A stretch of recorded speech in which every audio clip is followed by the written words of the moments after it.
बिस्मिल्लाहिर्रहमानिर्रहीम व बिही नस्तईन। बरदरान मिल्लत इस्लामिया,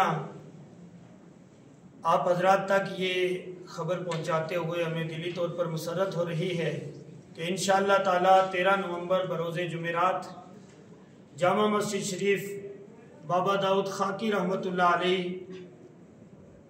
के ज़ेर एहतमाम दाऊदी ईदगाह में एक रोज़ा अज़मत औलिया कॉन्फ्रेंस व उर्स हज़रत बाबा दाऊद खाकी रहमतुल्लाह अलैह मनाने का एहतमाम किया गया है।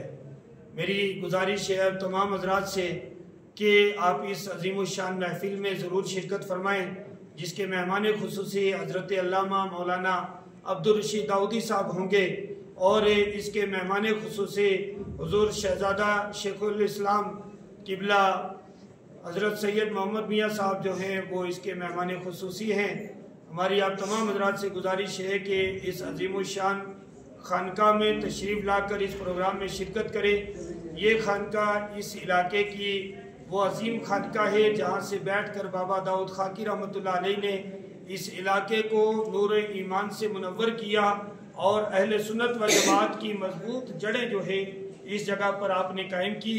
इंशाअल्लाह सुबह क़यामत तक हज़रत बाबा दाऊद खाकी रहमतुल्लाह अलैह का इल्मी रूहानी फैज़ यहाँ से जारी और सारी रहेगा।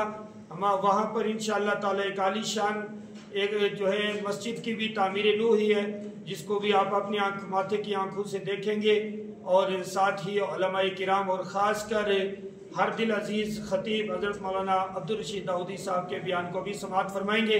एक बार फिर हमारी गुजारिश है कि 13 नवंबर बरोज़े जुमेरात अज़मत औलिया कॉन्फ्रेंस व उर्स हज़रत बाबा दाऊद खाकी रहमतुल्लाह अलैह में ज़रूर जो है अपने माँ अहबाब के शिरकत फरमाएँ। अस्सलामु अलैकुम।